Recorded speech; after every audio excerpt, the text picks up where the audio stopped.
ખેડામાં વરસાદને કારણે પાણી ભરાયા છે। વસો તાલુકાના લવાલ ગામમાં પાણી ભરાયા છે। લવાલ ગામમાં વરસાદી પાણી હજુ પણ યથાવત જોવા મળી રહ્યા છે। ગામમાં પ્રવેશવાના રસ્તા ઉપર પાણી ભરાયેલા જોવા મળી રહ્યા છે।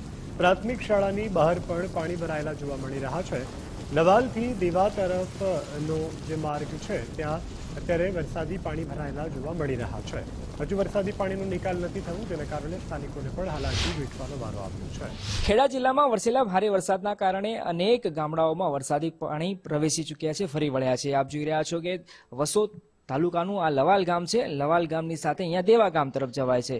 ત્યાંની પરિસ્થિતિ તમે જોઈ રહ્યા છો કે ઘૂંટણથી ઉપર સુધીના પાણી હાલ જોવા મળી રહ્યા છે। સ્થાનિક લોકો કેવી રીતે રહે એ સૌથી મોટો અહીંયા સવાલ ઊભો થયો છે।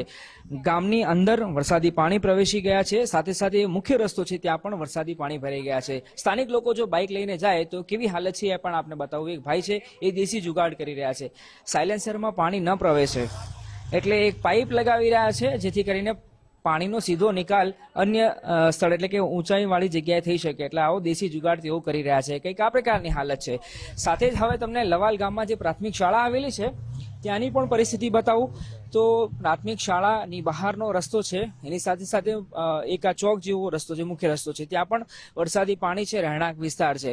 તો કંઈક આ પ્રકારની હાલતમાં અહીંના સ્થાનિક લોકો રહેવા મજબૂર બન્યા છે, કેમ કે પુષ્કળ પ્રમાણમાં વરસાદ અહીંયા વરસ્યો હતો। મારી સાથે સ્થાનિક છે, એમની સાથે વાત કરીએ। ભાઈ, આપનું નામ મને કહો ને અહીંયા શું પરિસ્થિતિ વરસાદના કારણે? મારું નામ આ લવાલ ગામના નાગરિક, મારું નામ હાર્દિકસિંહ ચૌહાણ છે। આ ગામના લવાતની અને નાગરિક છે। અહીંયા ગઈકાલથી જે હવામાન વિભાગના સરકાર દ્વારાના જે સૂચનો આગાહી આપવામાં આવી એની અંદર પુષ્કળ પ્રમાણમાં અમારા ગામની પરિસ્થિતિમાં બહુ ગંભીર પ્રમાણે નુકસાન થવામાં આવ્યું છે।